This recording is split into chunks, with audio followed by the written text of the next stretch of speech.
Okay, we're going to play a short intro, then I'll pull you on screen.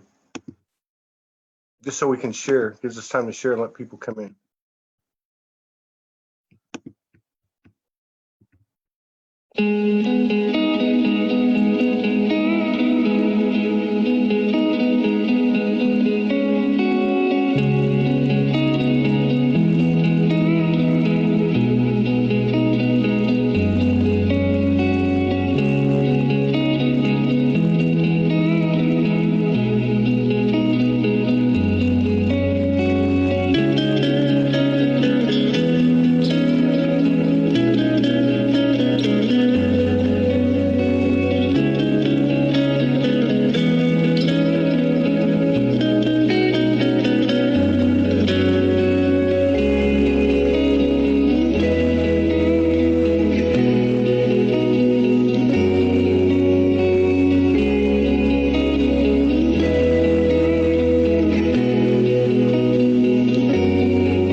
One second.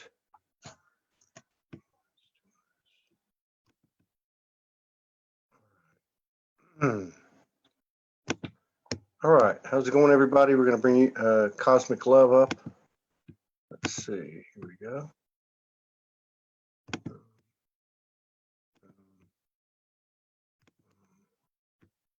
Unmute. Wait, what's happening? Aloha. Let me turn up our volume. Hang on one second. Aloha to you. Okay, we're good. What's going on? It's so good to see you both, and I love the intro for the show. It's beautiful. Well, that's a beautiful backdrop you have there. What's going on? Thank we. It's Universal Love's recording studio. Oh, yeah. Yeah, we got a Wow. lot going on in here. We're making a lot of stuff these days with the fam. Wow. You're in California. Yeah. Well, the we're in the crystal cities now. True. We're beyond the earth plane. I love your backdrop. It's beautiful. Yeah. Well, it's so good to see you both, Morgan. Thank you so much for coming on, Morgan. It's good to see you again, Unity. Oh, can you hear us all right? Can you hear us okay? I can hear you great. Should I do a share out on my pages? If you want to, go ahead. That's what I'm doing. We're a little bit late on this, but Okay.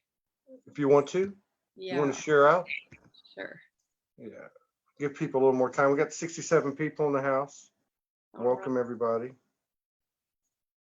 Do I go to your Soulogy page for it? No, just go to my page. Your page. Got it. Awesome. Just do a quick little share out. Yeah, I love the intro. Michael Van Patten created that. Oh, Michael, it's beautiful. Love it. Do I go to your Soulogy page for it? No, just go to my page. Hang on. Uh-oh. Timeline's collapsing. Yes. Just do a quick little share out. Yeah, I love the intro. Leave this page. All right, hang on. Let's do a quick share. There we go. All right. Can you still hear me? Yep, can hear you fine. Perfect.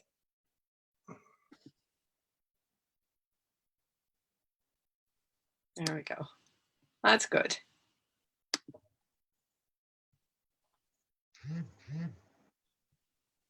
Yeah, they're all coming in now. Yay.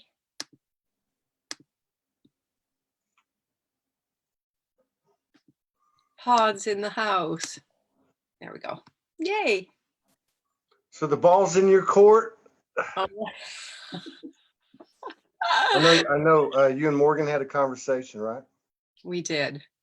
Yeah. Okay. Ball's in my court. So Morgan and I had an amazing chat when you guys were on the road, and I'm so gracious, Phil, that you both said yes to this show, because there's so many codes coming in right now that it's this interdimensional transformation that human consciousness is going through. And so it's nothing like we've known before.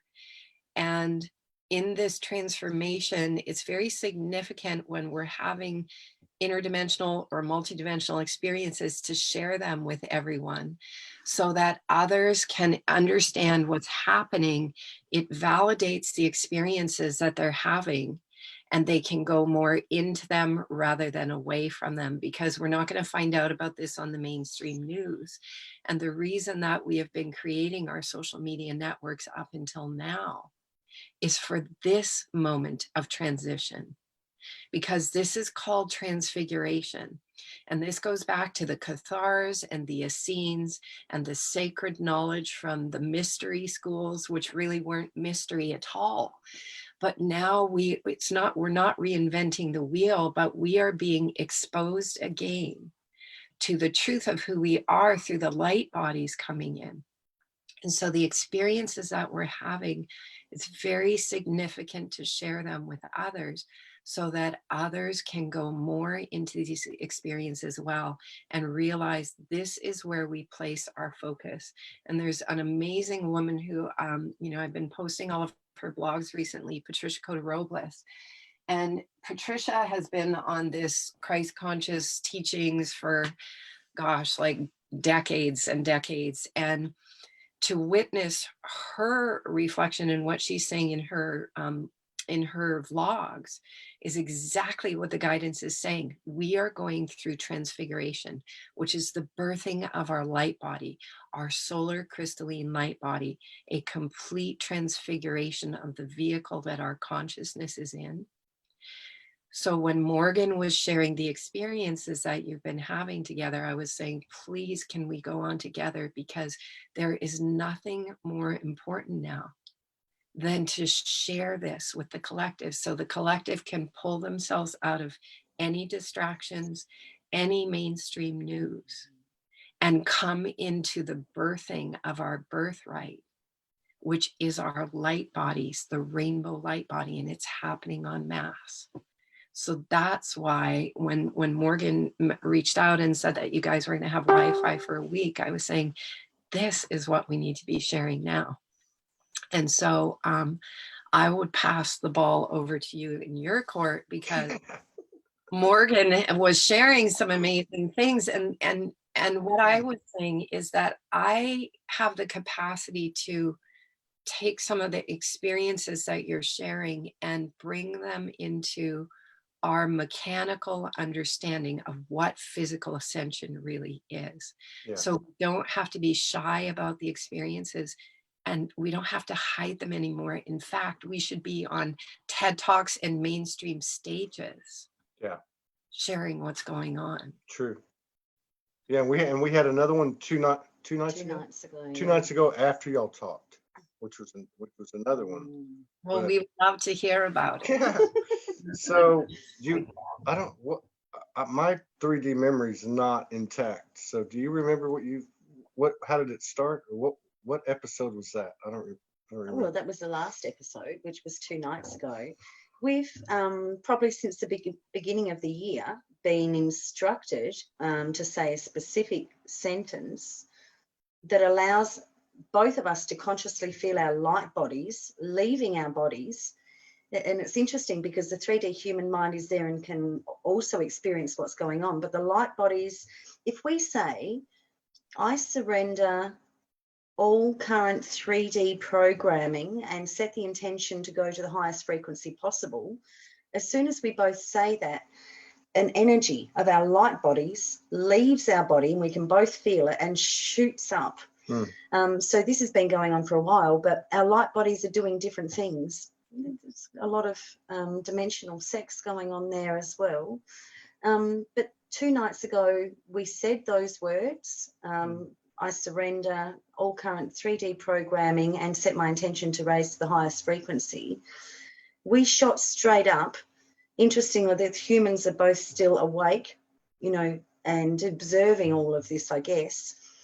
We were asked if we wanted to release all final 3D anchors, which we both said yes to. We had an experience, was that? No, that was a couple of nights before, That's where the what I throat mean. chakra, the solar plexus and the Yeah, heart all moved into a triangle and then activated the higher heart. yeah. So when y'all talked, we were in the RV that night, and we'd been saying this declaration for probably Since the beginning of the year. yeah, and really picked up in the last couple of weeks, where the first time she said it, and after that, she didn't ask me to say it. She didn't even say it. We would just both be saying it. The telepathy, when we put our hands together at night, it's just really picking up. I guess that's a reflection of everything. But that period you're talking about that led up to when she was talking to you was actually one night, and then also went into the next day, because at around 11:11 the next day in the late morning, I was inside of our friend's house, and she was in the RV, and our roles kind of switched because I'm with my friend, and I said, "Holy shit, I'm channeling." Mother Mary. Mother Mary just popped in, and from there it went into this whole 30-45 minute thing that was both individual as a couple, but You're also missing the collective. bit that happened just before that happened. So about 11 o'clock, a silver dragon came and stood in front of me. Yeah. And this was unbeknownst to each other. Yeah, Todd's inside the house. I'm out in the RV. A silver dragon came and sat in front of me for a couple of minutes. I was outside just reading, and all of a sudden I knew I had to lay down. Yeah. So I went inside the RV just to close my eyes, and I did what Todd usually does. I saw all the colors, all the dimensions, all this new sacred geometry, new macabre, a joint macabre. Like we seem to have a joint macabre. I saw all the stuff that he would normally see, and he was inside doing what I normally do, which is the channeling and all the information coming in. Yeah, it was interesting too, because the night before, when we made the declaration, there was a pretty full audience, if I remember correctly. Massive audience. Yeah. We can see with our eyes completely open. Yeah. Like the whole team of light beings, they're just there. We know that to some degree we're part of that circle as well, but these light beings come in and instruct us, tell us what to do next, explain what's going on, offer activations, all sorts. They even teach us sex, which is pretty amazing. So and on both occasions, sacred sex, that is. On both occasions, in the evening, when we put our hands together, they offered, when we answered the question this time, when we said yes please, both cases they gave us, especially that first one, numerous activations, like I'd say like 6 or 7. And as they were coming into us, of course, we could feel it. It was emerging. It was orgasmic. It was going up through our bodies. It was full of code and information. So back to that first one, I'm in the house and she's out there doing what she just said, and that silver dragon came. And I can't remember everything that happened that day, but I know that the first thing that happened was Mother Mary popped in, and then there was a silver dragon, and Mary basically, metaphorically, what it looked like was she was looking at me, then she turned into Jesus, and then they both were the same person. And then they showed me, it reminded me of the night before, because it was full of divine essences. There was like an aisle, like a catwalk.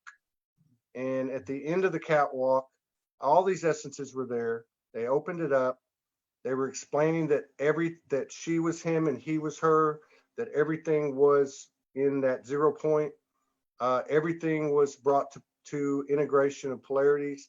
And when I looked at the end of the catwalk, there was a throne, but nobody was in the throne. There was nothing but this silverish white light, and it just started beaming, and it went on from there. I can't remember all the details, But I have to say that what happened last night and that first night was or 2 nights ago, was very similar. A lot of silvery white, whether it be dragon, because I know 2 nights ago we knew something was going to happen. I said the dragons are here, boom, and there was a crystal.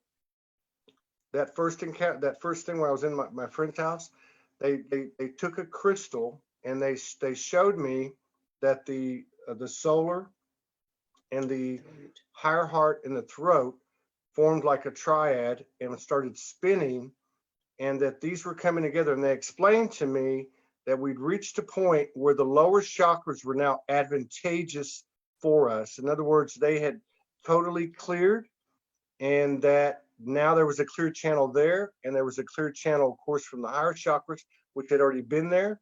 They were meeting in this area and being activated like a accelerator, right?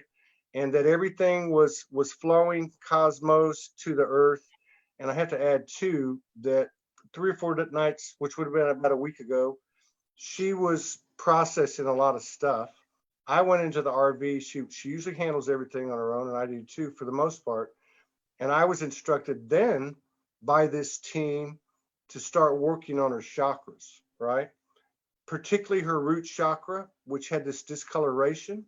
All the other ones seemed to be okay. They told me to take the auric color, the pink auric color of the higher heart, and start driving it into the root. And eventually the channels were clear. And then, you know how the crown chakra opens up when it goes out. I saw for the first time the root chakra opened up in the inverse of that. So there was a free flow of color, and it was a clear channel. And like I said, to me, it was like for the individual, for the couple, for the collective, this is available.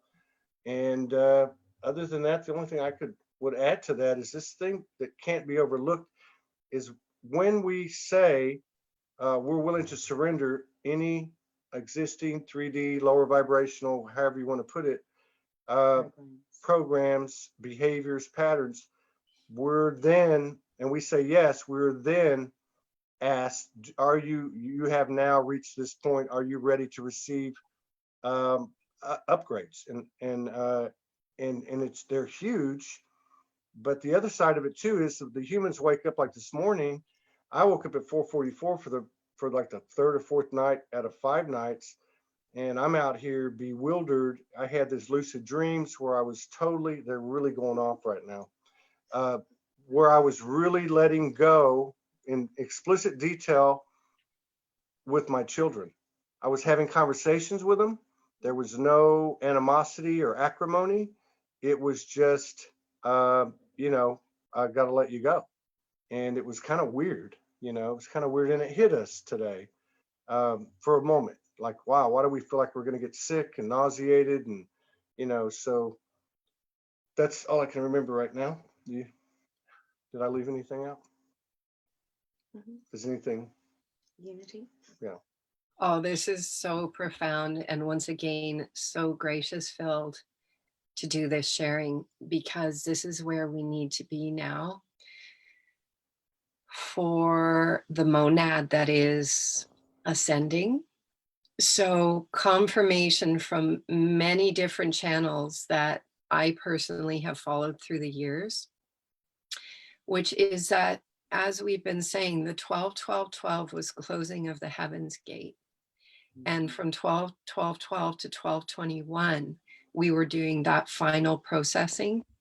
So what it said, and this is not said from a place of hierarchy or first, but to explain it to the human mind, first waivers went through ascension. So you could say that it's a monad that has been preparing for lifetimes to hold the field open for the collective. And so the monad did go through ascension, and that January 10th, 11th lunar eclipse was the releasing. And so so many pieces of what you're saying are exactly what I've been experiencing. Probably about 4 or 5 nights ago, Princess Diana, who I've worked with very closely, came to me, and she had me get up and turn on YouTube and start going through her funeral service, all of the videos on her funeral, and the procession of her body through the streets of London, which we know is a private city. Because so on the mainstream level, the old structures, which were Freemason, are all dissolving. Everything in the structure that was holding the world together was organized by Freemasons, and it was what was going on behind the scenes that were actually running the structures. So a lot of that energy has been released to the apostles and the disciples of the Christos consciousness. And that's why our bodies have the capacity to turn on and receive all of this information. Because obviously, as the old structure is dissolving, a new structure is forming. And that structure is happening through the monad.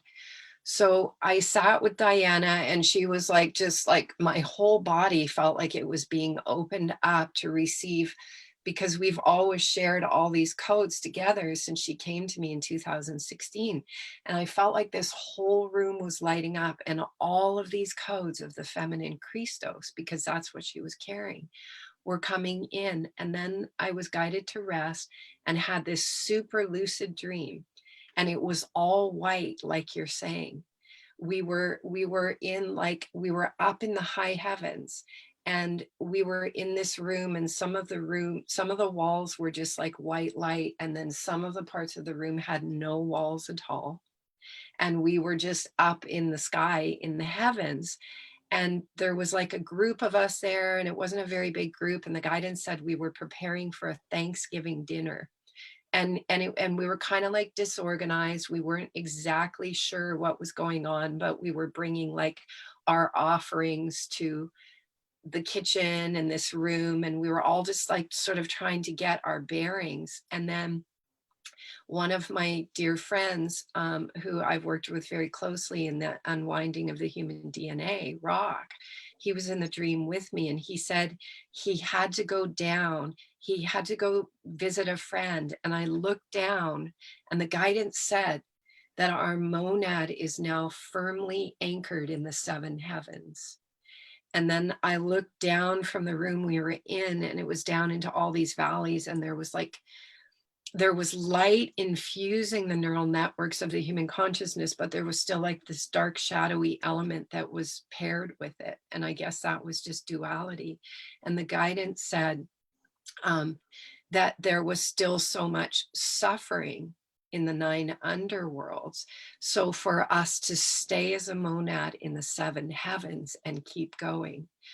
And so my friend Rock was going to go back down, and I said, just don't go there for long. Don't get stuck down there, because the guidance is saying our monad needs to hold this container for the collective.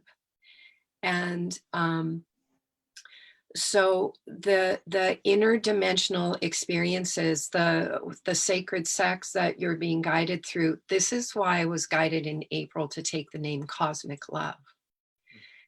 Because in 2016, when Diana was working with me, I was invited to a festival called Boom in Portugal. And in the grids, Portugal was one of the places that the recycled souls were held. And at that festival, at the time of the lunar eclipse, the light language codes of the mother arc were coming through me. The mother arc and the father arc together are cosmic love. That is the coordinate in the Dream Spell Calendar by Jose and Lloydine. Cosmic love is the Hunab Ku, its galactic center. So the electrons in our body are now starting to receive the coordinates directly from the galactic center. And so the sacred sex that you're being shown is actually cosmic love. That's the unification of everything we've been holding together personally, transpersonally, cosmically. These coordinates are coming in now, and it's where we're to place our focus. Same thing as both of you. guided to just go through with a fine-tooth comb in my energy field all through January to release all 3D attachments. Yeah. And it's so The, interesting because I tried to call my parents last night. They're always home and there was no answer. And that for me was kind of the final piece of just going, we have to let go of every aspect. yeah. Yeah, we were talking about that this morning because I was relaying something that happened with my kids in the real world. And the energy of it was just like, I was already sitting with it for 3 or 4 days. I didn't approach her with it, and I really can't tell you why, but I kind of got it out this morning. But the bottom line was that I caught myself thinking things, about to do things without even thinking, just because of the old patterns and behaviors in the old heart, the old human heart. The other two things that I would bring up that I think are align with what you're talking about. When I had the experience and I was channeling, they brought out a big crystal, and the crystal was a silvery white with a little bit of rainbow tint, but it was off earth colors, but it was silvery white. And they placed it into the human body. And they explained that at this point, not only are we, like you're saying, receiving, like it's an enhancement of an antenna. So we're receiving this stuff, but also that we are emitting a higher frequency or a wider vibrational transmission. This is where the throat chakra came in, because it was explained to me that because the throat chakra incorporates both the physical and the non-physical. Obviously, you have the physical with the tongue and the mouth and the throat, but the sound and the resonance is non-physical. So this is where, in this realm, they're explaining to me that it's so important for us to speak out now, because it's being heard not just in this realm, but everywhere, and it's creating huge repercussions. And then the other thing I was going to say too, that lines up with what you're saying about the cosmic love. So in the last week or so, and I think it was the incident that occurred before y'all talked, and it also occurred 2 nights ago.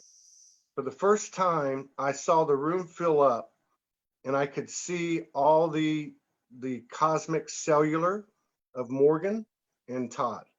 Okay. And mine were a bluish, hers were kind of a pinkish. And what was happening was the entire room filled up. Instead of 2 light bodies, it was the entire room was all these cells, right? And each one of the cells was paired up with another one, and they were just kind of doing this dance, basically. And in these moments of the last week or so, we're definitely, I mean, for me, she's always probably been a little bit more advanced in the ethers than me, or at least more aware and conscious of it. But for me, there was no question that as soon as this stuff happened, I'm out of my body. And we are 2 consciousnesses or energies merging up in here, and the human's just sitting down here, observing or not observing. I mean, it's happening. You can see it. It's taken over, basically. So, and that's the impression I got, was that it was like a pure love thing. The other thing that happened too in that transmission was there was a 2 things that were shown. I can't remember the first one, but the second one I'd never seen before. It was a crystal skull, and the crystal skull again had this white silvery light, right? But in the orifices of the crystal skull, it was an abyss. It was black. Now, on the edges of the orifices, you could see all the things that we knew, some dimensional, some earthbound, some physical, some non-physical. It was like a cosmic, multiversal Akashic. Inside of it was the unknown. And I understood that this was both the womb, safety, the uterus, I guess, the cosmic, whatever you want to call it, umbilical or whatever you call it. But it was also the seed of creation. And in order for us to expand, we would have to go into it. And and ultimately that's what would happen. Now, I didn't even tell you this because it just came back to me this morning. So I went into it later, and as I went into the eye socket of it, I was clinging to it like the edge of a cliff because this really powerful wind came in. So the first thing I did was I said, okay, can I even remain in place here, whether I want to get back out or jump back in?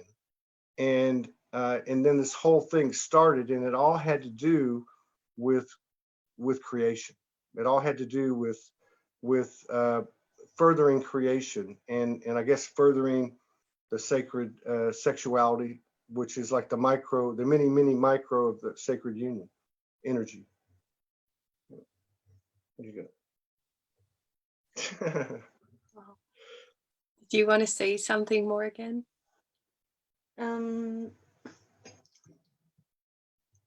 Through all of this, I mean, the sacred sexuality is offering us like doorways into other dimensions. We're learning so much.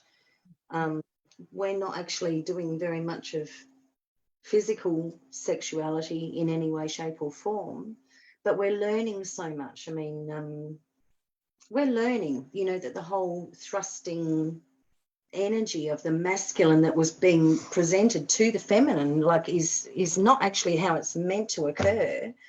That, you know, when a penis enters a yoni in stillness, there are all these muscles, you know, within the yoni that will actually just come in and take over and do everything. Do absolutely everything. Now, no one's taught us this stuff before. We've had opportunities to practice that as well, like at the physical, but we're learning this stuff in dimension and then coming back down to the physical and practicing it. And it's true. The yoni has this huge, massive muscles that just come in. I think you said it felt like an octopus, like massaging him when he stopped that old 3D movement of thrusting or pushing, or, you know, when he actually just enters and allows himself to receive, her energy will come in and do the most magical, incredible things.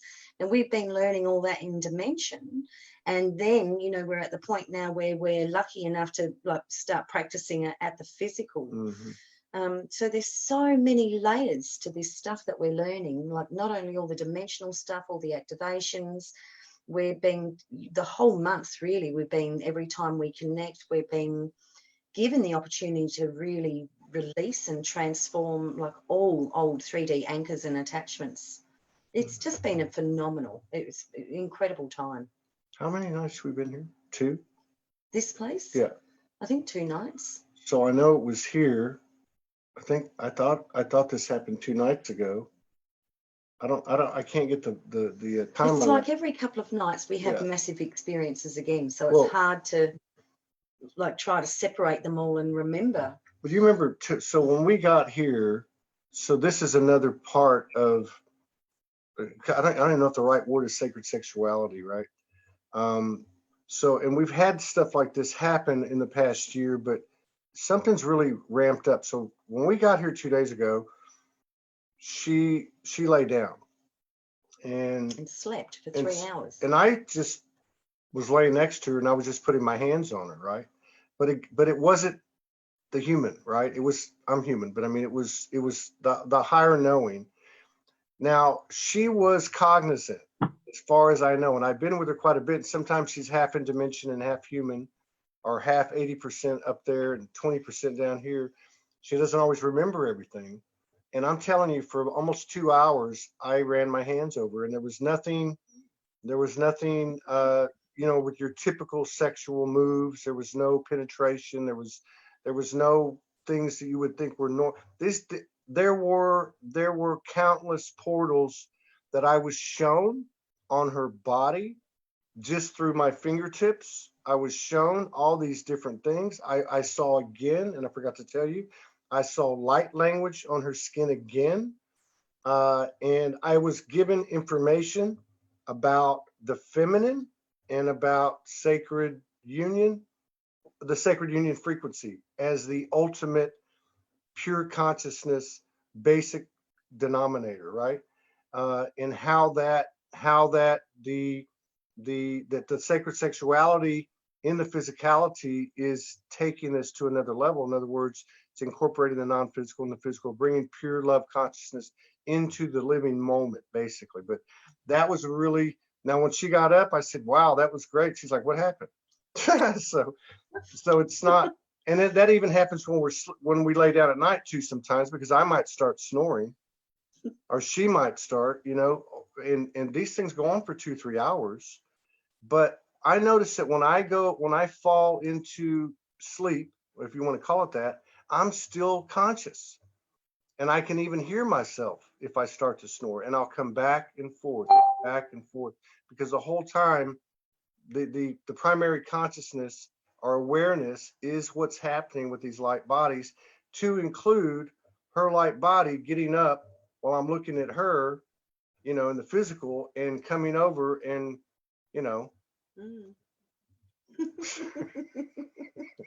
That's fun, because we just get to lay there and relax, and our light bodies are doing the most spectacular, amazing things. The human bodies feel all of it like we're actually doing it all. Mm-hmm. It is profound, absolutely profound, and it works up and down the chakras, and you have soulgasms through all the chakras. And we don't have to do anything but just lay there and just enjoy the show, really. Well, first of all, I just really want to acknowledge both of you for sharing. For me, this is like so heartwarming to hear that it's happening, because my entire journey on the grids was to restore the grids for our true birthright, which is sacred union in the garden together, and for the embodiment to occur. The elementals, in communion with the elementals, said they created the garden for one reason, divine union. And so it's very courageous of you to be forerunners and to be so open and share. It's essential to share. And for everyone who is receiving this information, to understand that even if they're not physically in a partnership, these same things are occurring for so many now. And this is just an interesting little piece for me on my journey of staying in the home with many friends, and sometimes sleeping in the same rooms, just having small accommodations to share. Several friends have expressed to me that when I come, they have orgasms in their sleep. And so it's an energetic that is coming into us. It's called nirvana. It is orgasmic.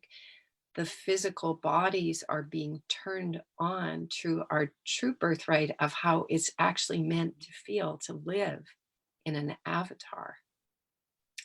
And everything that you're expressing is these key components of cosmic love.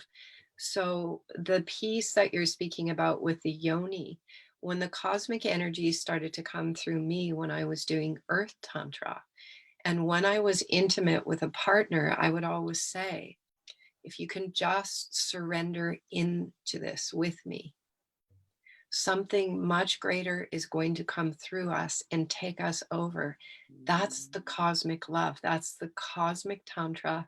It's the cosmic life force that starts to infuse the body. So our human minds can't imagine what it means to have a fully activated light body while still consciously in the form. And that is what our entire focus as a monad now. These are the sacred teachings that were on many of the scrolls that were burned, that disappeared.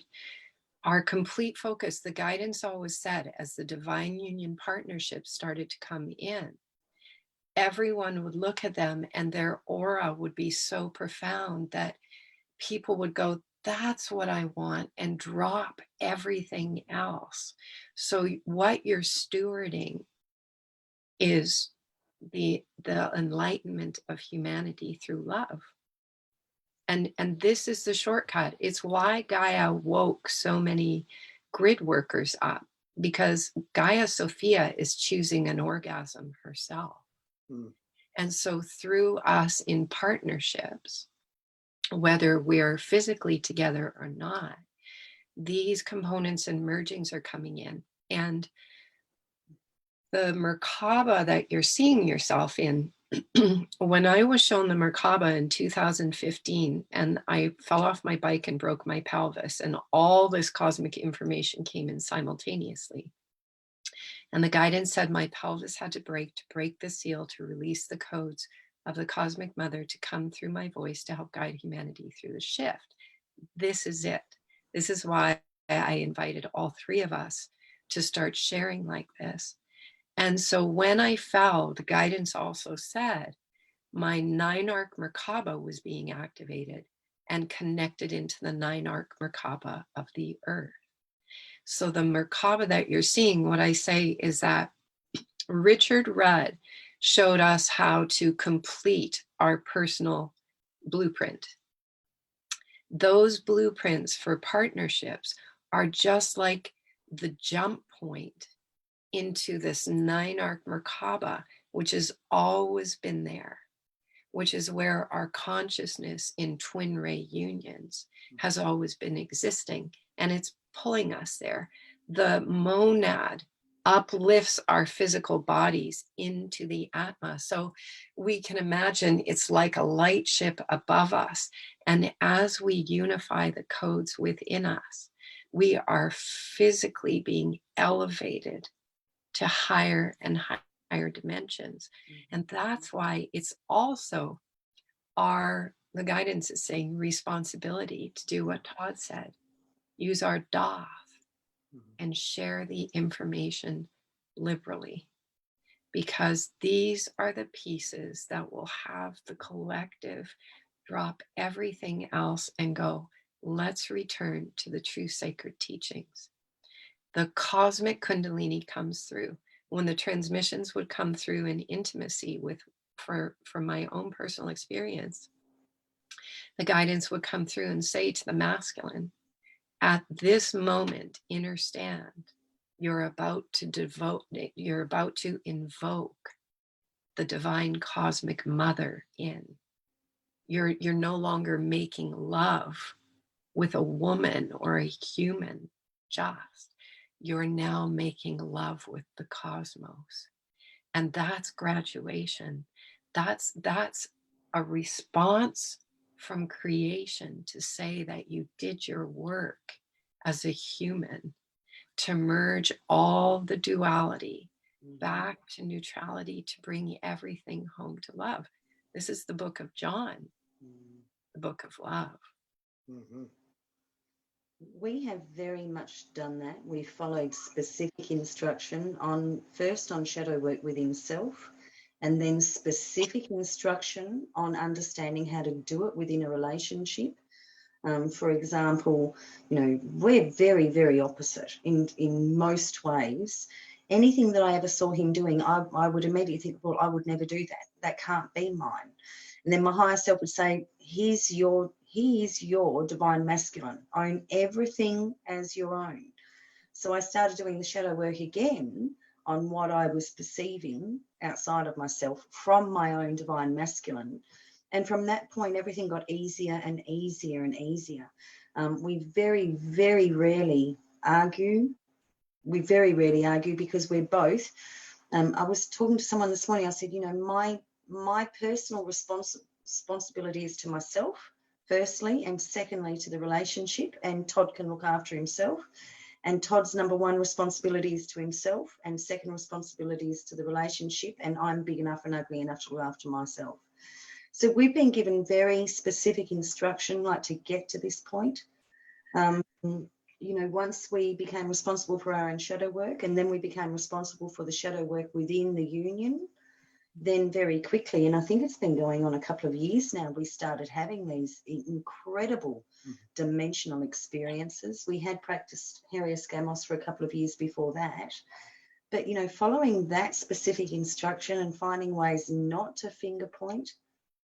And I find now if we do finger point, it's because we've both done enough work to realise, okay, that is the feminine's issue. that needs to be cleared, or the masculine's issue that needs to be cleared, or, oh, this is just a collective thing. So yeah, we followed specific instructions to the T to get to this point. And we've come across, we weren't allowed to enter lust. You know, we went through our own celibacy, and then we went through a period of celibacy within the relationship, you know, for constant upgrades and resets. And it's been amazing, absolutely incredible. And for me, I look at it like these are the new fairy tales, not Cinderella and Beauty and the Beast and all that sort of stuff. You know, that's the old 3D stuff that we were striving towards. This to me is like, I wanted this my whole life. I was prepared to die alone. If I didn't have this, I'd rather be alone. The thing about the throat chakra, right? So, you know, the thing with the crystal skull, I know it was shown to me as a crystal skull, but I understood that, like what you were talking about, that the mother's coming in. And I even said this to my friend. I said, there's Mother Goddess, there's Mother Mary, there's Magdalene, there's Morgan. To me, they're all one and the same. And this is during the channeling. But I understood that dark unknown was both the best place to be, no doubt, but it was also the most unknown place to be. And it all went full circle there, you know, and it was all the mother, all of it. It was all the Mother Goddess energy. The second thing is, today she went to go do a session. I did a show and then I laid down, and I thought, well, I'm too wired. There's no way I'm going to be able to sleep. So I said, let me connect and see what I see. I saw what you just described. I'd never heard of the 9-arc Merkaba. But what I saw a Merkaba, and I knew it was us, okay? And then I went above the Merkaba and looked down, and there were 9 points, 9 triangles coming out on would be like the horizontal of it, right? And I thought, what the hell is that, you know? And the other thing I was going to say too about this light body, that was another thing I understood when that crystal was placed in the human body, that this was the physical, not just the theoretical or the, you know, it was the physical occurrence of crystallining to a certain point where all the chakras were flowing. And I got to tell you, for the last few days, my chakras, particularly my lower chakras, are absolutely exploding. You know, I mean, they're just, I can't stop moving. I can't stop. Chasing me. Yesterday I had to hit him in the head with the fridge door to get away from me. But I'm really, I'm talking about, I'll wake up at night and I'm gyrating and I'm moving, and it's really, for me anyway, and I think for maybe a lot of us, particularly men, this lower chakra of blockage, this stuff that we've had to contend with, performance. But when all of that stuff has left the field, it's created like this sexual energy, sacred sexual, energetic, powerful flow that the old masculine, even in his best moments, couldn't even begin to approach. So that's been that, you know, you reminded me of that. And I just got to say, you know, I've been talking to her a lot about the different journey of the man and the woman, particularly because I want to help the masculine. I know there's a difference. And it's like, you know, all I can tell you is it's worth it. It's worth it. You know, I talk to a lot of guys. We talk about the things that guys do, you know, whether it be masturbation in the shower, or whether it be porn, or whether it be whatever. But these are all pattern distractions. That's what they are. They're distractions. And even 3D sex is a distraction. Mm-hmm. Now you're talking about a highly sexual in his past man who has gone full circle and struggled with it. But I got to tell you, it is worth it. And I think that maybe the other thing to mention is about the 12. Oh, yeah. Okay. So 2 nights ago, we were shown that we've actually, and we haven't even sat down to think about who it was yet, but we've actually met 12 conscious union couples. We've met 12 others like us.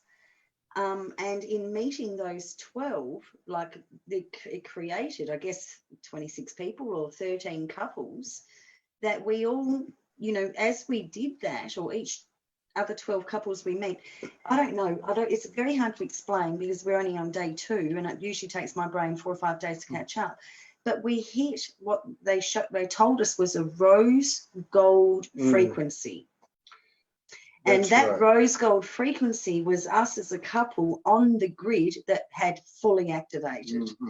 And that, you know, in that, I think it was something about, you know, affecting a 72-mile radius of the grid work, of actually anchoring and sharing the codes that we've managed to.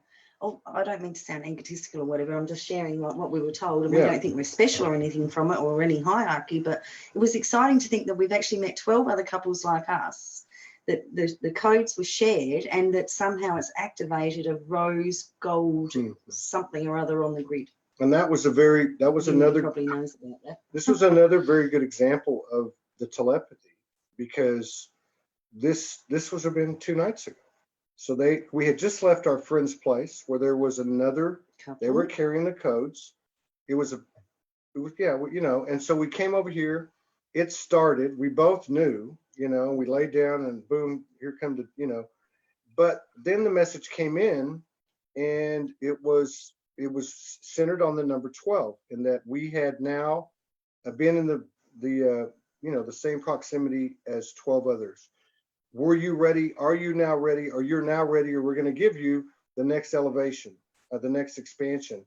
So there was something with the math of the 12, which I think a lot of people can relate to. 13 couples. And of course the 13, and then the 72, and that was really, and then in the telepathic part of it, I told her, I said, I don't mean to, you know, break the silence here, but I don't want to forget this. We need to get a rose gold matching set of rings or so. I don't remember. Have them with wreaths. Yeah, something like that. But again, this was all in silence, you know, to the humans, and the telepathy, again, in these instances is really off the charts. So this is all beautiful and amazing. This is why we're doing the show together. So these are all coordinates for each individual being to understand. And I just feel to just give me 2 seconds to pull up this part. So what we're talking about is the mechanics of physical ascension. And 12 around the 1 is the key coordinate, 13. I always said that I was here to help humanity activate the 13th dimension, the 13 strands of DNA. So the pineal gland, around the pineal gland, there's 12 ganglia that go out from the pineal. Those 12 ganglia then go out and activate 144,000 nadis in the body. So 72 is half of 144. So in my grid work, when, let's just see if I can find this piece, because I really feel it's a short little piece, 2 seconds. Doopity.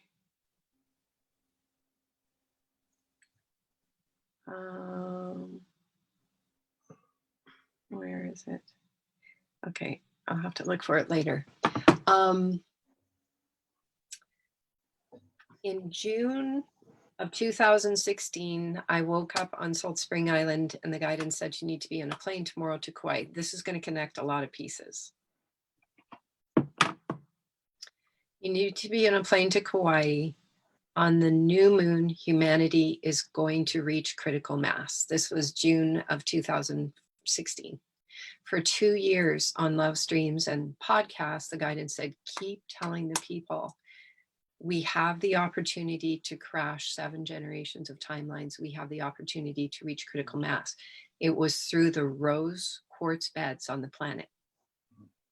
The rose quartz runs every 8 degrees longitude on the earth. They're called the Rochelle grids, the rose lines. And that's what the Essenes use to activate the earth. So all of my work with William Buehler in Crestone, Colorado, and that whole group that worked with the ascension codes, it was through the Rochelle grids. So those rose lines, this is why I'm back in California and why California is so important. Because California sits over a massive rose quartz crystal bed. So the heart of the dove is in Venice. There's a very specific place in Venice Beach, which is why the guidance took me there over and over in the work, the ascension work for divine union to occur, because divine union is the shortcut, because it magnetizes, it amplifies, because that love is pulling the divine unions together.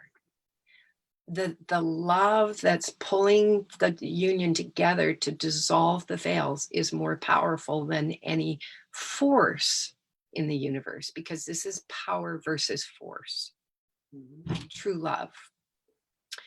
So I was called back to Kauai, and I was called into Mount Waialeale on the new moon of the 4th of June, 2016. There is a crystal skull that I carried to South America when the corn exchanges were occurring with the Hopi corn to the South American shamans to reunify the eagle and the condor. That's what's happening with this divine union. The crystal skull's name is Atula Shilima, ancient Lemurian priestess who reincarnated as Mary Magdalene. Atula Shilima is the crystal skull that I carried. So when the ascended beings like Isis and Osiris, or Magdalene and Yeshua ascended, they had the capacity to turn their bodies on and crystallize their skulls and leave them in the grids for ascension, like computers, so that when we were at a high enough vibrational frequency, we could access that information again of divine union, the book of love. This is the shortcut for all humans.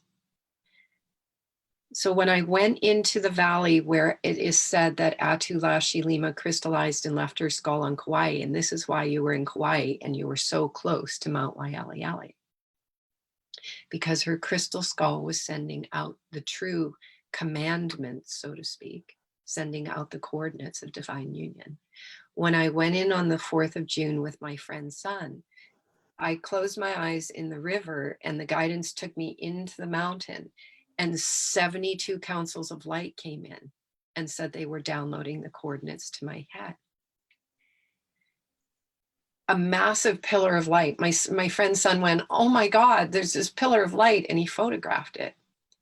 The other 72 councils of light came in when I was sent in to unplug the Vatican on the day before Donald Trump's election. So this is cosmic grid work for the divine unions to embody in the human.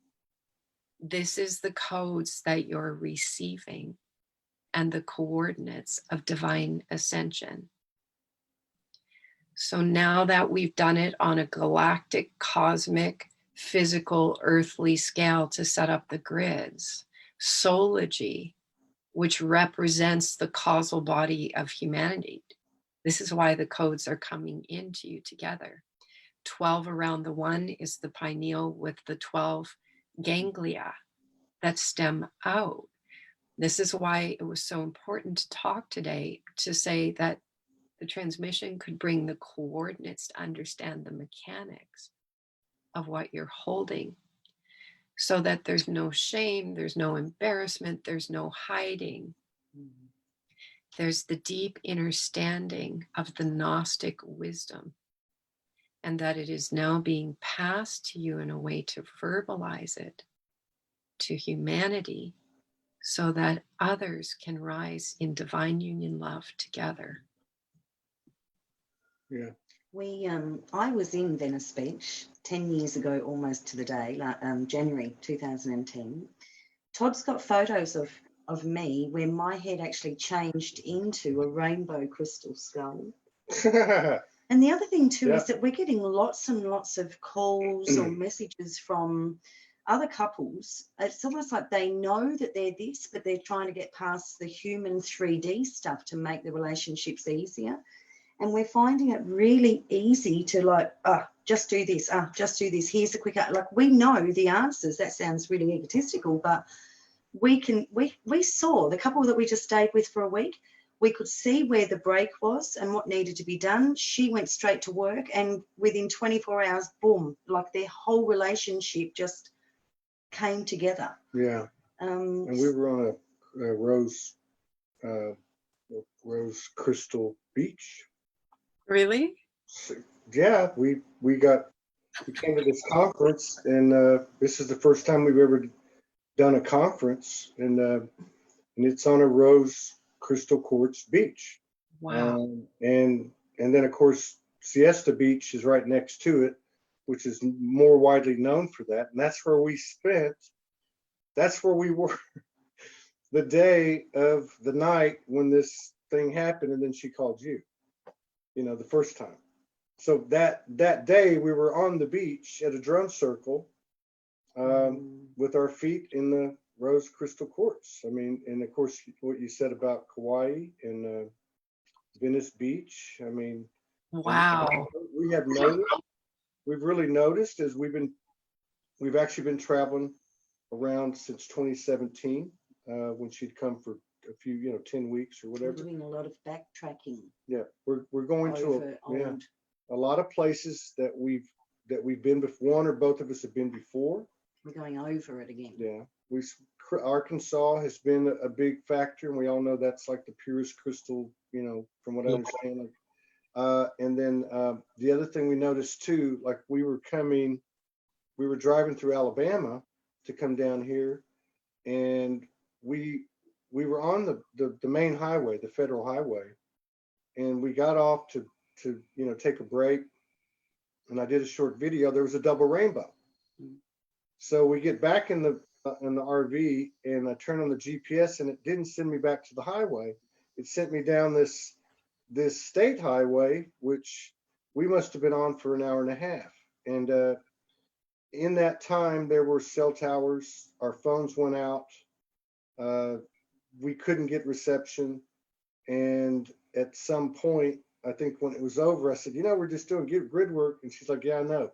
I mean, there's something going on here. There's something about, and I don't even know that we really are even conscious. We're conscious what's going on, but we're not like going, okay, we're doing grid work. We need to do a ceremony. That's not our thing. Our thing is shadow work within relationships. We help people, in their running dynamics and the shadow stuff that goes on between these relationships, like keeping people apart.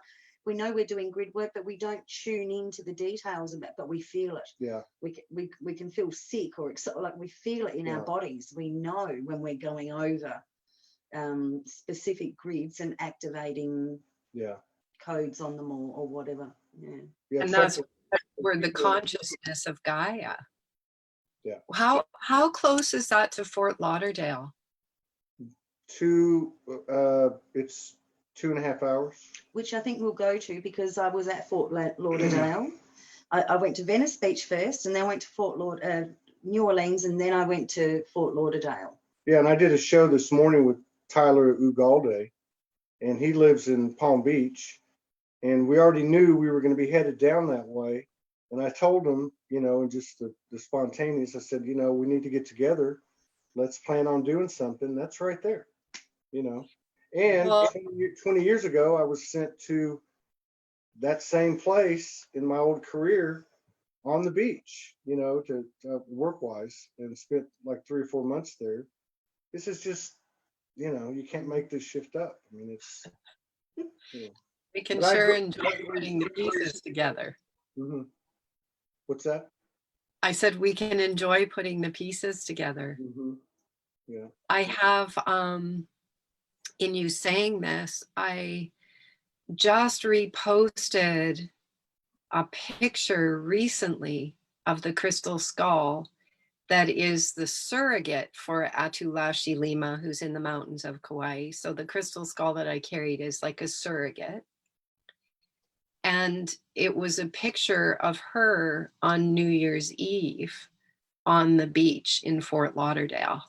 And I was supposed to fly with all the corn from the Hopi on New Year's Eve, and I would have arrived in Peru like 2 minutes before midnight. And I missed the flight because I was with my dear friend, Mark, and we were having a great lunch, and I missed the flight. And the guidance, I was going like, I've never missed a flight. How did this happen? And the guidance went, because you forgot to put Atulashi Lima in the waters of the Atlantic before you do the corn exchanges for the divine union. So I just reposted a picture of the crystal skull just after putting her in the waters off of Florida there. So amazing. And another thing I really feel to acknowledge is your courage and your tenacity to forge through this relationship, because up until very recently, the divine unions were very challenged on the planet, because the forces that were in existence knew that this was a normal aspect of the monad of the Christos. And so a lot of things were put in place to create dynamics that kept partnerships apart. That's why many of the channels have said 2019, the divine unions would start to really set up, but then they would face challenges, and they would have to, each being would have to come into their sovereignty, and that would keep occurring through the first 6 months of 2020 for many divine unions until they could actually fully embody together. And in the summer, in really going deep inside of the field to see what was occurring, like you say, the shadow work, and a lot of my work is internal work, like many of us. It's the deep dive into the underworld to see what's going on and restore it in the psyche. And so Diana came to me a lot in the summer, and she actually said, and this all made perfect sense, that she and Charles are a twin ray partnership. And she was like, just look at our wedding, the most fairy tale wedding on the planet. And I was like, it's so true. You both pale skin, rosy cheeks, like so pure. And what she showed, I'm going to say this publicly. Okay, she showed that the divine union was very challenged, and that there were external forces that manipulated the relationship. Because when I started working with her in 2016, and then did a ceremony on the island of Ibiza on the night of August 31st into the morning of September 1st, Diana kept coming to me for 3 days, and I kept saying, I feel like I'm being prepared for the crucifixion. She kept coming to me saying, you have no idea what you're doing for humanity. We've got your back. We went into the ceremony, and then a friend who was connected to that ceremony in Victoria, British Columbia, messaged me the next day and said, did you know that last night was the 17th anniversary of Diana's passing? And Diana was with me the entire night in the ceremony, and we were getting the missing piece for humanity. And when we got the missing piece, she came to me and said, if you work with me, I'll work with you, and we will complete what we came to do here together. Divine union. She held the codes of that feminine Christos, and the codes were so high at the time in the presence of the fallen masculine on the planet that none of the masculine could meet her with the codes that she was holding. And so we've been working on this as a monad together. And, you know, there's many kudos to Todd, like, you're in my prayers forever, for the pillar that you've been holding, for your public authenticity, for your vulnerability, for expressing the journey, and for staying in social media through some of the periods when others of us were guided to go off. because what the guidance showed was that there was so much manipulation. And that was all confirmed last summer with everything that was going on with Facebook and Russia. And when I was guided to go off and cut off communication with certain people, because the guidance said, you're not even getting each other's messages. Yeah. All being interfered with. Yeah. Through the interface of electronic media. You're not even getting each other's messages. So you too have been holding something so pure and integrous. And it's really an honoring from all of the realms to the two of you together.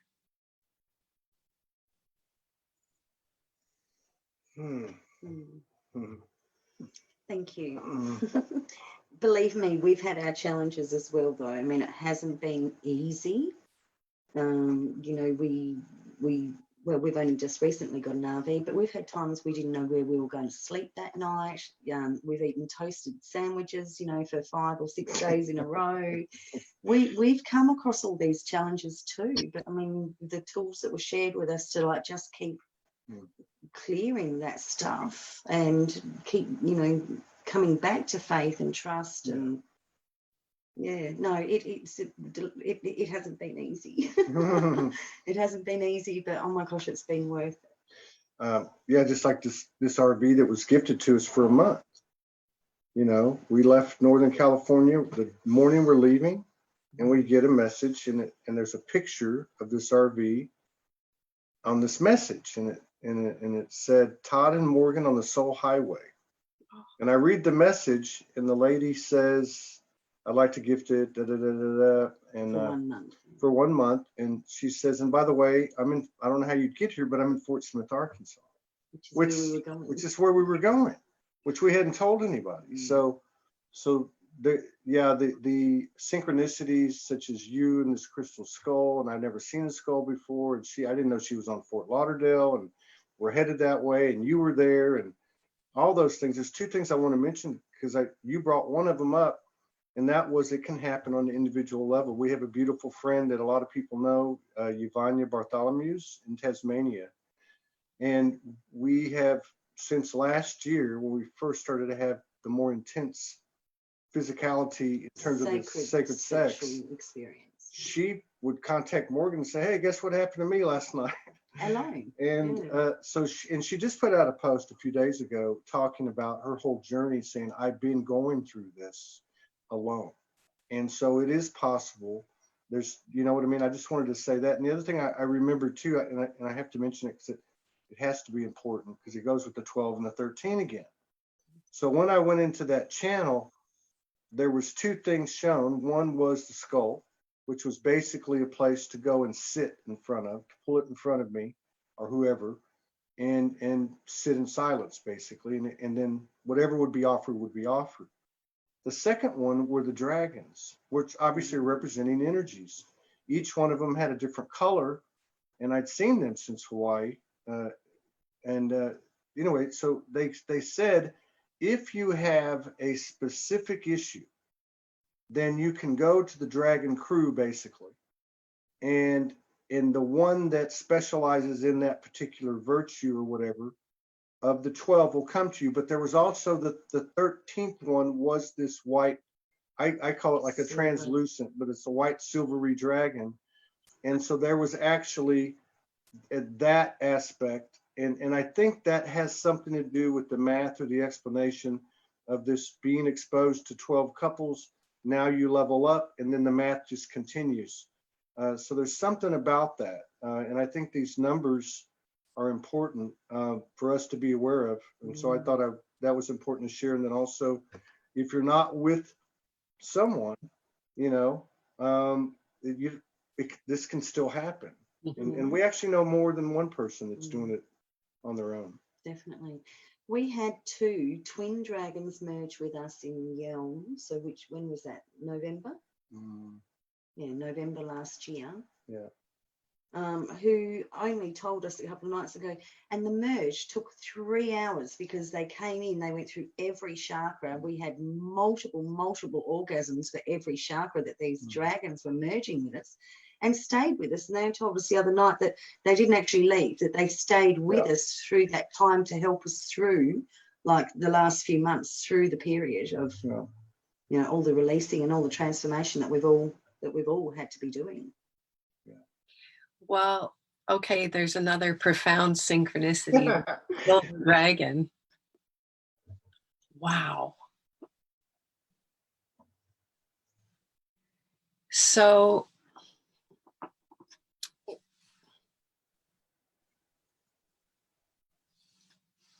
when we did this ceremony in Ibiza on the 31st of August, going into the 1st of September, my astrologer had done my astrology in May, and we knew it was big. I knew I was receiving the coordinates beyond what Richard Rutter received to open the heart, the Venus sequence. We were born 3 days apart, and Mercury occulted the sun in May. And I have 10 planets in Virgo, and it's ruled by Mercury in some of the charts. So we knew that there was a big download coming in.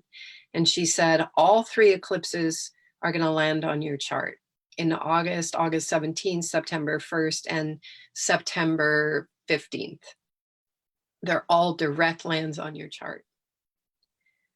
I knew that the September 1st one was big. It was the huge, because it showed me in this huge pillar receiving these cosmic coordinates coming into the core of the earth.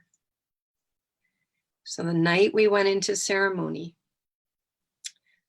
we did it with dear friends, Christoph Melchizedek and Gabriel Melchizedek and Sananda Akasha. And my body became like a tomb.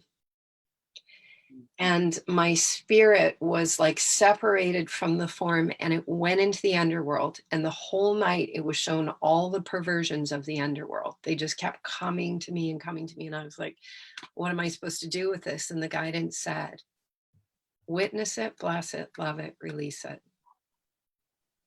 Hours and hours and hours of just being in the darkness and one image after another. And then well into the ceremony, which I was in for 28 hours, my consciousness released from that process, and it dove into these deep black waters underneath the Great Pyramid. And I had been shown days before doing the ceremony that I tried this many times, and this time we as a collective were going to get it. Mercury was at 29 degrees, which means it was in retrograde, which means it's going back for the missing piece. So I'm swimming, and then I feel Diana, and she gives me a push, and my hand goes down under the Great Pyramid, and it gets the missing piece. And I come up to the surface, and I'm holding it to my chest. And the guidance said it was the first eye of the white dragon.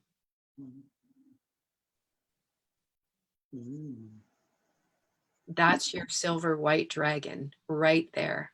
This is called Earth Tantra, Galactic Tantra, Cosmic Tantra completion. These are the coordinates that we are reflecting to each other right now. And the Queen came to me and said, give that to me. And I didn't say anything. I just kept it. I had a crystal, a Madagascar crystal. I had 6 of them. 5 of them went into the earth, into the mountains in Crestone, Colorado, where the ascension grids were run. The final one went into the earth with my friend Universal Love in a ceremony in December 2017. I can't remember if it was a new moon or a full moon. And when I put it into the earth, I started crying, because I said, oh my God, massive fires are going to come, massive fires. And I couldn't stop crying. And within 24 hours, the second largest, was the largest at the time, fire started in Ojai, just up the road from where we put the crystal in the earth. Took Ojai out in minutes and burned for days, weeks through California. Clearing, purifying, cleansing. That for certain is the silver white dragon that you're seeing. We restored the cosmic mother through the first eye of the white dragon. These are the coordinates we are now receiving. As our monad continues to bring forth the pieces we are being shown, because the guidance always said, if we just put unity at center, she'll open up the sacred circle, step back, and take her equal place where all voices can be heard equally, which is why Todd is saying we have to use our voice, but not from the ego. It's these cosmic coordinates that will now guide us on this mothership for the full awakening and ascension of the human. That makes sense to me. So because I say these things that I say, and it's because I'm just a conduit. But one of the things has been, it doesn't matter what you're talking about. There's something about speaking truth, and now after you listening to you, I get it, because it's actually no different than the tones we receive, right? It's no different than that. We're actually activating the grid, each other, and when we speak our truth, it's the resonance and the tonality. It's that's what it is. So you could be talking about how you bake bread, you know, it doesn't matter, but just the fact that you're unashamedly, unembarrassed, you know, boldly, you know, just putting it out there, carefree, not worrying about any illusionary pressures or stresses or people or comments or whatever, and you just put it out. I can see how that's what I've actually watched happen, you know. If I put all of the dimensional stuff aside and all the spiritual information aside, the loudest thing for me in the last couple of weeks is his level of love for me feels like it expanded tenfold or 100-fold again.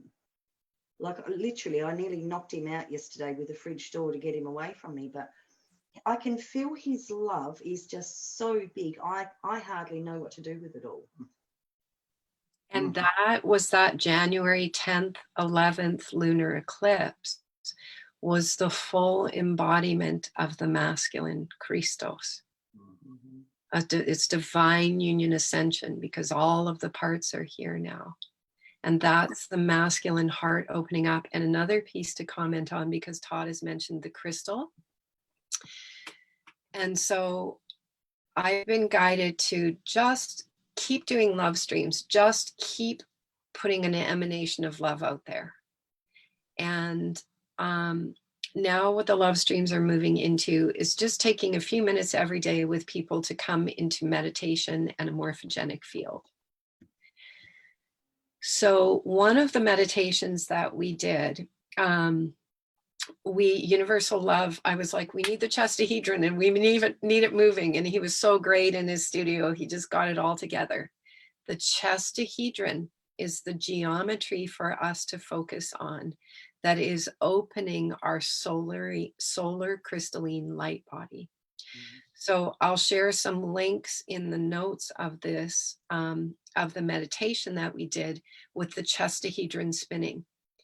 And also I'll share some links for the man who, you know, put all the pieces together for how the chestahedron works, because he does a lot of, he'll take his geometry and he doesn't talk at all. He just shows how all the geometry fits together. When people witness him put the chestahedron together or take it apart, because it's the true geometry of the heart that connects us to the source of everything. So when we get the mental, this is like Joe Dispenza. He always goes, I know I'm giving you a lot of science, but I'm setting you up for an experience. When we see it, it's like synapses go off and we can quantum leap out of the old reality just by getting these handholds.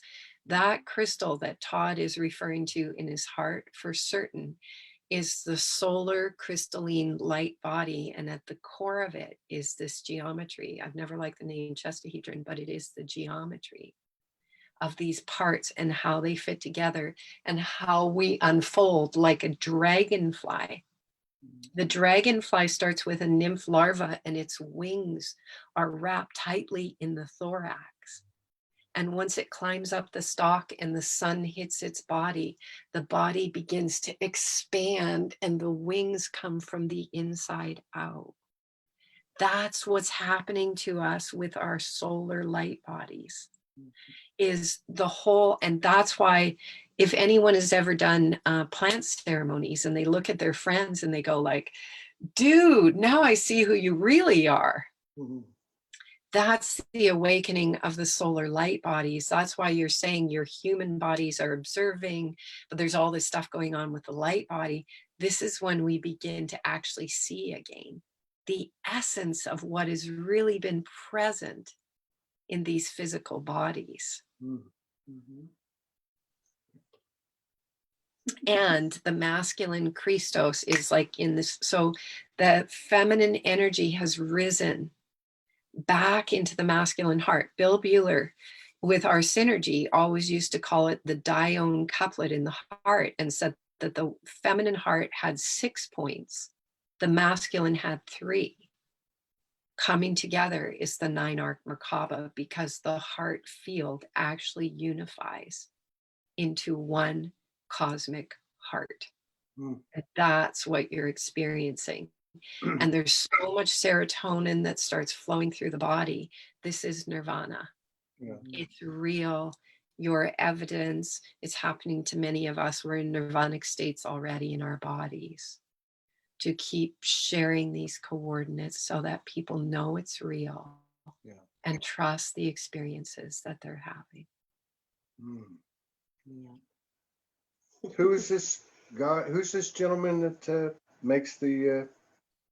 His what's his name? Frank Chester is his name. And then he called the geometry the chestahedron. Yeah. And it's all like, I mean, sorry? I was just curious. Yeah. Yeah. So everything, Todd, that you are receiving is at both of you. But just for Todd, some of these pieces that are coming in that are new, they are the absolute mechanics of physical divine union ascension. Yeah, it feels right. And I saw that thing this morning. Nine The arc. chestahedron? The 9-arc Merkaba. Well, that crystal.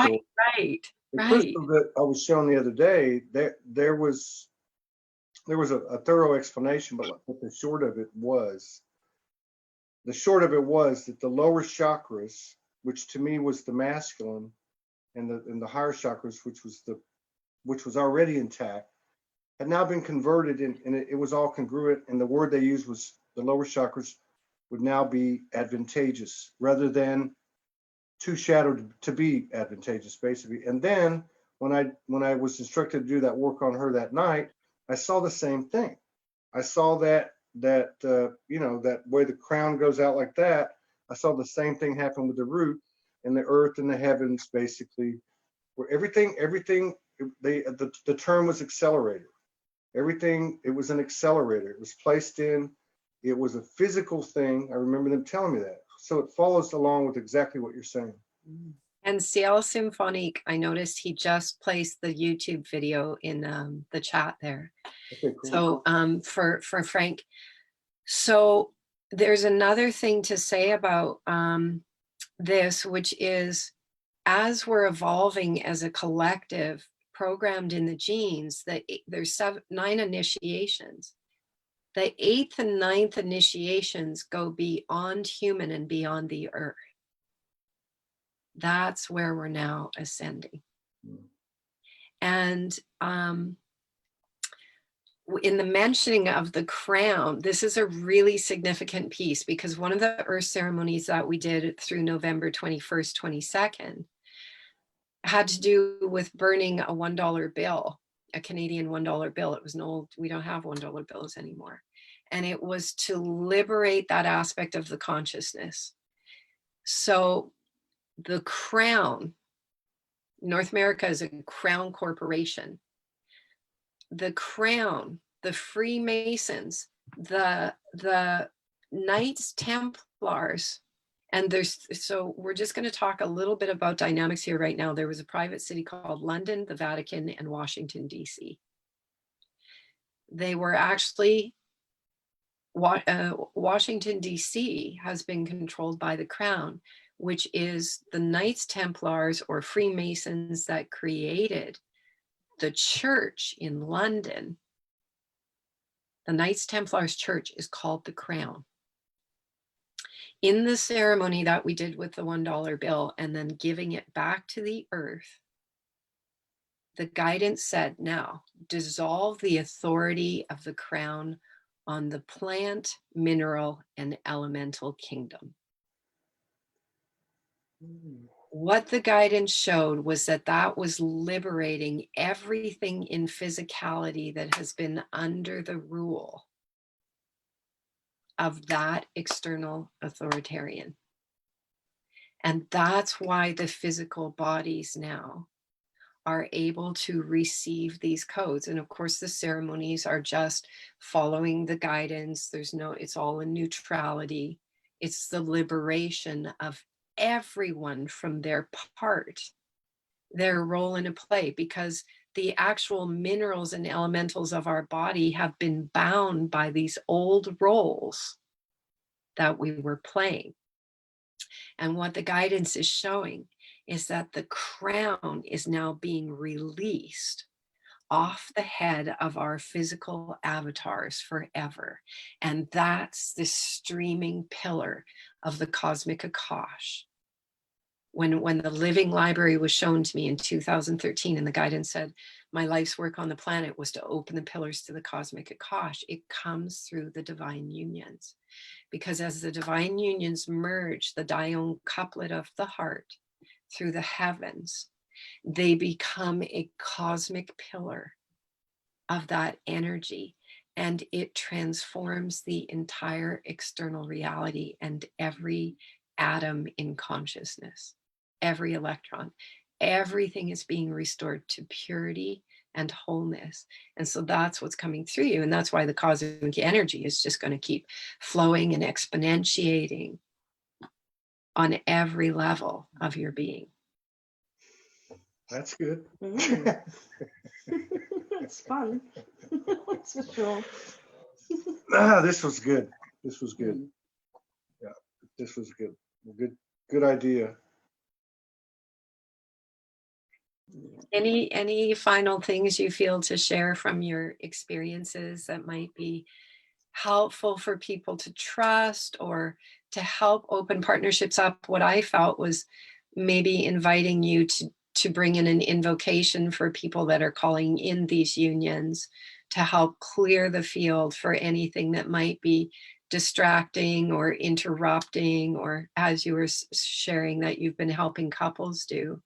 It feels like you have the power to make this invocation, because the more partnerships that unify, the more exponentiated, the more quantum this happens, and then all suffering in totality is completed and over on every level of creation. I believe that the most powerful thing any couples can do at the moment is to really own and embody the other, your partner, everything that you see in them as your own. For me, it's been one of the most powerful things. I think Todd's just started doing it this year. What? Oh, last year. Late last year. To really understand that there is no separation, that if that person over there is your divine feminine or your divine masculine, then everything that you perceive that they are doing, even if you think that you've cleared it yourself already, do it again and own whatever they're going through as your own. That is extraordinary. Firstly. The second thing would be to, and it's so powerful, is no matter what's going on, make a choice to come back to love. And it's hard for us. Make the choice to actually choose love. If you're having an argument about something, just go, look, do I really want to win this, or do I want to remember the love that we are?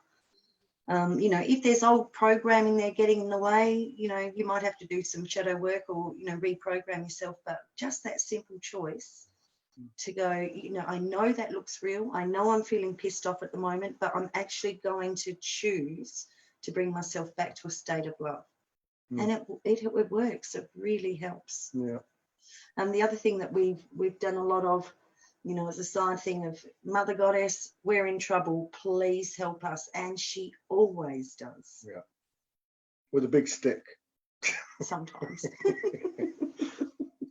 There's a question here. So in typical Todd Soulogy style, I would provide something based on this question. Layla Rose asked this a while ago. She said, how does one know it's time to begin practicing sacred union? I've been through many twin flame chaotic relationships, and I finally came into sovereignty this week after working on it for many months. Now I feel an opening with someone, but am super hesitant while feeling the strong guidance to head out on a journey together. I'm afraid if I do, I will learn the same lessons again. So Celibacy, and more celibacy. Celibacy and more celibacy. Okay. And then you'll start hearing instructions. I mean, we weren't sexually active at all, but then in the beginning, Todd was told, right, go and do something with her right breast. Don't kiss her, don't touch anything else, just focus on the right breast. And so he spent half an hour on my right breast. A huge big portal opened up from that. Mm-hmm. He went away having multiple orgasms for hours. You love telling that story. Because it was funny, because, you know, you came and said to both of us, how do you stop this? How do you stop this? You know, it was nice for me, but he felt all the love that he was giving me, he felt it. 2 days later, he was told now the left breast. I think it was the next day, now just both breasts. And then we got instructions, which was a bit confronting because we hadn't been intimate. Right, now, Morgan, you get naked and lay across his lap. He's not allowed to do anything sexual, but he's allowed to completely explore your yoni. So we stayed away from sexual intercourse. We stayed away from lust. We stayed away from old programming, but we followed that specific guidance and took it really slow. Really slow. We still take it slow. Our progress is not there's no rush at all. You know. I'm going to go back to what this sister said. The first part is, how does one know it's time to begin practicing sacred union? And we'll go back to what Cosmic said earlier. Okay. So this can be done. This is a frequency we're talking about. We're talking about the pure love base component that is everything. And we're coming back into it. We're becoming more than aware of it, and we're actualizing it and enabling it and activating it. So how do you know when it's time to start sacred union? Right now. Just because you don't have a partner doesn't mean you can't start right now. What is sacred union? Well, in our terms, you know, we just did a conference, and the first part, shadow work. The second part is sacred sexuality and sacred union. Shadow work, but shadow work is essential, because the shadow work gets rid of all the distortion, all the programs and the distortion from your own perspective of what he or she is or isn't, you know. And this is what Morgan was saying earlier. One of the really big steps for her when we met was to own everything about me.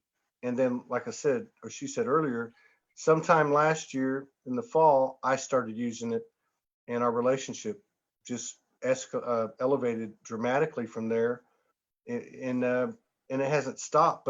But so the self-responsibility, the self-reliance, the self-responsibility for what you experience day in, day out, moment by moment, is really where it begins and ends. Everything stems from there. And you said it really well the other day. She said, I'm going to hold this space of what I desire, because to me, this is all spurred by the desire of the soul. There's nothing wrong with that word. I know some people have a problem with that in philosophies and Far Eastern religious, but what do we want? You know, in order for you to attract that, you're only going to attract what your frequency is. So the more inner work that you do, like you talked about a second ago, and Morgan talks about every day, the higher your frequency goes, the more pure your experience is going to be, whether it be a person or where you live or whatever the case is. But we're talking about the sacred union that occurs in the individual. She mentioned the word sovereignty. That's the thing. And Morgan said it earlier, you know, we both have our own sovereignty as individuals, and then something weird starts to happen from there. We don't give ourselves a label or anything. Mm. Can I add 2 things to that? Yeah, I'm good. I would also practice Heriosgamos, and Heriosgamos is the merging of 2 light bodies or 2 souls. How do we do that? We start practicing with people that we love or trust, you know, even if it's a best friend or whatever, and we start allowing our essence to stretch out. We invite the other person's essence to stretch out and meet us and start having that dimensional experience of oneness outside of our bodies. Number 1. Number 2, my understanding, I was taught 20 years ago that there are 5 essences of universal love: divine feminine, divine masculine, sacred sexuality, pure love, and Christ consciousness. When we start getting in touch with those 5 essences within ourselves, so with me, I had to actually meet my own divine masculine energy and do whatever work I needed to accept that fully. My own divine feminine, my own sacred sexuality, those 5 essences are what really makes up love. You know, I have all that, or as much as, or at least 51% now, and Todd has all of that within himself as well. So that makes it easier for us to come together as a team. Mm-hmm. Yeah. Mm. And this is such beautiful sharing. My heart is so full.